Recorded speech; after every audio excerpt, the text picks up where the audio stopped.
ఏమైందమ్మా? నేను ఇంట్లో కూర్చుంటే మేడం గారు ఇలా లెగుస్తుంటే చెయ్యి వెలిగింది. అయితే నేను ఆర్ఎంపీ డాక్టర్ గారి దగ్గరికి వెళ్ళాను. ఎక్స్రే తీసారని ఏమీ లేదన్నారు, కానీ మెడిసిన్ రాశారు, కానీ వాడాను కానీ ఏం తగ్గలేదండి. ఎన్ని రోజుల నుంచి తీసుకున్నారు? ఎన్ని రోజుల నుంచి మెడిసిన్ యూజ్ చేశారు? వారం రోజులు అవుతుంది. ఓకే. పెయిన్ ఎక్కడుంది? ఈ పార్ట్ అంతా ఉందా? ఎక్స్రే తీయించారా? తీయించాను.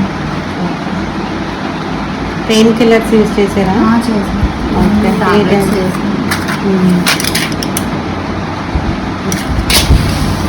సరే, అయితే ఫస్ట్ సిట్టింగ్ మసాజ్ చూద్దాము. చూసి ఏదైనా మీకు క్యూర్ అయితే కనుక నెక్స్ట్ సిట్టింగ్ కూడా కంటిన్యూ చేయండి. సరే. Aroma Bethania Ayurvedic Panchakarma hospital, Rajahmundry. ఇలాంటి బెణుకులు ఏదైనా బలంగా తగిలినప్పుడు వెంటనే వాపు కానీ లేక మీరు భరించలేనంతగా నొప్పి ఉంటే తక్షణమే వీటికి సంబంధించినటువంటి డాక్టర్స్ని సంప్రదించాలి. ఎక్స్రేస్ తీయించుకుంటే ఒకవేళ ఏమైనా విరిగి ఉంటే వెంటనే మీరు తెలుసుకోవచ్చు.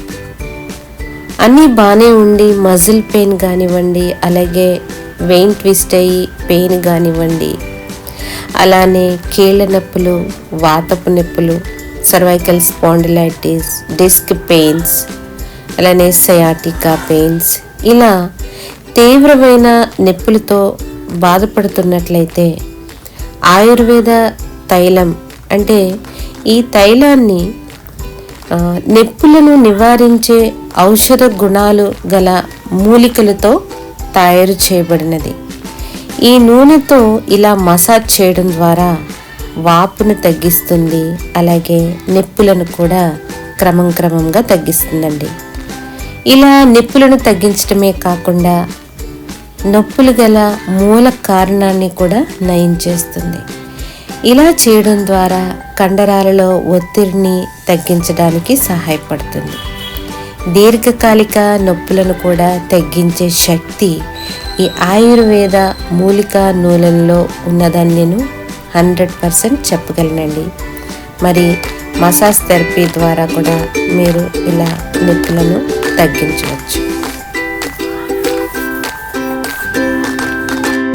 మీ Aroma Bethania Ayurvedic Panchakarma hospital, Rajahmundry.